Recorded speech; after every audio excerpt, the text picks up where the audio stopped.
Perhaps every gamer has thought about making their own game at some point of their life. Some wanted to create their own GTA 5, while the others wanted to create Minecraft.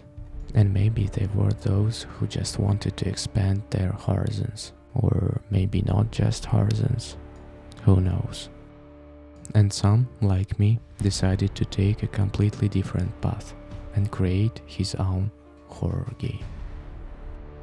This is the first episode of the series 100 Days of Creating the Horror Game of My Dreams. For those who are expecting something like inspirational speeches, sorry, this is not the place. Here, everything will be to the point. I'll show you the process of creating my game, talk about what's already been done, and share what's to expect.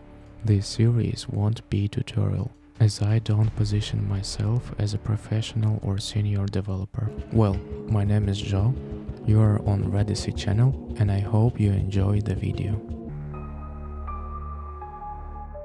The main thing I want to mention about this game is that it's an episodic first-person horror game. The first episode will be last approximately 2 hours. My main goal is to focus on the story, and later I'd like to develop the personalities of the antagonists, as was done in the early Outlast series. By the way, if you are interested, feel free to join Discord channel. I share development details there. Welcome to the family, son. The first episode of the game takes place in the gloomy mansion, where the player will not only have to survive, but also unravel a tangled story, classic stuff. This is not just another jump scare stuff. Everything will be revolve around atmosphere and narrative. Of course, no one creates something from thin air, and I'm no exception. My inspirations include Resident Evil 7 for its dark atmosphere and location somewhat similar to what I want to create.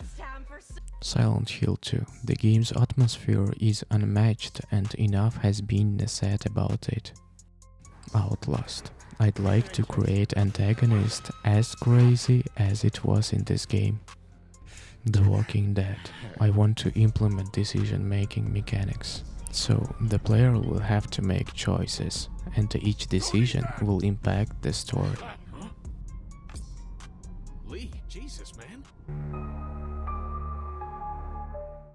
On day 1 I created and set up all necessary classes, made a crouching system, well, just crouching. And of course I had to tweak the leaning system so the player wouldn't clip through objects in front of them and immediately exit the lean animation.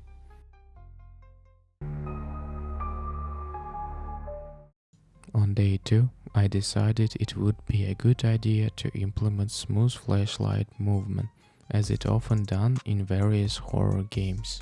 So I also added the slide camera shaking during walking, running and idle states.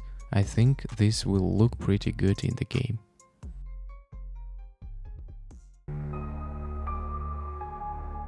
Next, I tried something more complex, creating the logic for interacting with the interactive objects. As you can see, when you aim to the interactive object, the reticle will be changed.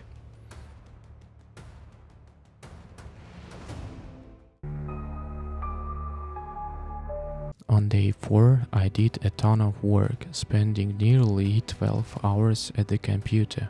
I created a system for storing documents and found notes.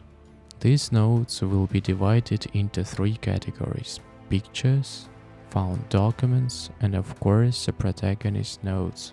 I designed all the widgets in Figma, aiming for a minimalist and simple design. Current objectives will also be displayed here.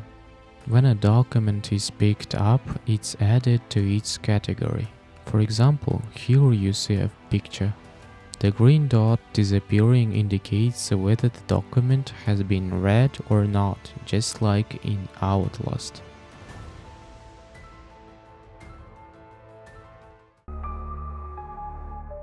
On day 5, an even more hardcore task awaited me, creating an inventory system. The hardest part of this was designing the widget. I wanted the game's UI to look as minimalistic as possible. The result is what you see on the screen, and I think it turned out pretty well.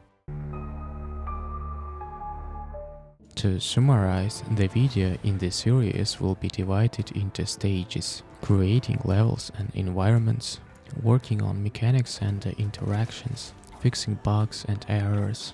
There will always be more of them than you would like. Sound, graphics, and everything else that makes players nervous. For those expecting miracles, let me remind you, game dev is not magic. It's a long and challenging process.